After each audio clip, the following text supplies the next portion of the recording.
બતાવ્યો છે એ તમારે જોવાનો છે. અને એક મિનિટ આપું. આ કયા પક્ષીનો ફોટો છે?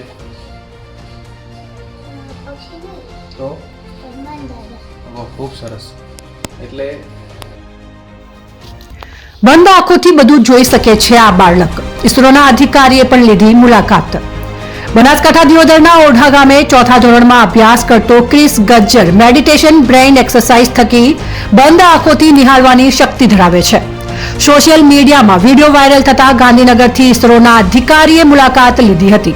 બનાસકાંઠા જિલ્લાના દિયોદર તાલુકાની ઓઢા પ્રાથમિક શાળામાં ધોરણ 4માં અભ્યાસ કરતો નાનકડો ક્રિસ ગજ્જર જે મેડિટેશન, ધ્યાન અને બ્રેઇન એક્સરસાઇઝ થકી ત્રીજી આંખ પ્રાપ્ત કરી શક્યો છે, જેમાં બંધ આંખે પાટા બાંધી કોઈપણ વસ્તુ નિહાળી શકે છે. દિયોદર તાલુકાના ઓઢા ગામે રહેતો આટલી નાની ઉંમરમાં ક્રિસ સવારે વહેલા 6 વાગે ઉઠે છે. ઉઠીને 1 કલાક સુધી મેડિટેશન એટલે કે ધ્યાન કરે છે, જેનાથી યાદ શક્તિ વધે છે અને ભગવાને આપેલું ત્રીજું નેત્ર ખુલી જાય છે, જેના થકી ક્રિસ અત્યારે બંધ આંખો થકી ચોપડી વાંચી શકે છે. આંખે પાટા બાંધીને કોઈ પણ ફોટો મોબાઈલમાં સર્ચ કરીને બતાવી શકે છે અને બંધ આંખોથી કોઈ પણ નોટના સિરીઝ નંબર સાથે કઈ નોટ છે આ બધું જ બંધ આંખો થકી ક્રિસ અત્યારે નિહાળી શકે છે. છેલ્લા 2 મહિનાથી સતત પ્રેક્ટિસ કરતો ક્રિસ ભવિષ્યમાં ચોક્કસ ખૂબ જ મોટું નામ બનાવશે અને એટલો એક્ટિવ છે.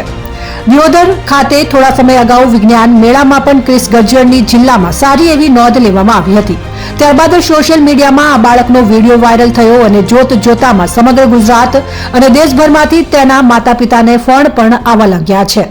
ગતરોજ ગાંધીનગરથી ઇસરોના એક અધિકારી ખુદ દિયોદરના ઓઢા ગામે ક્રિસના ઘરે પહોંચી અને તેના પિતા અને તેના ક્લાસ શિક્ષક દિનેશ ચૌધરીને મળ્યા અને જાતે અનુભવ કર્યો.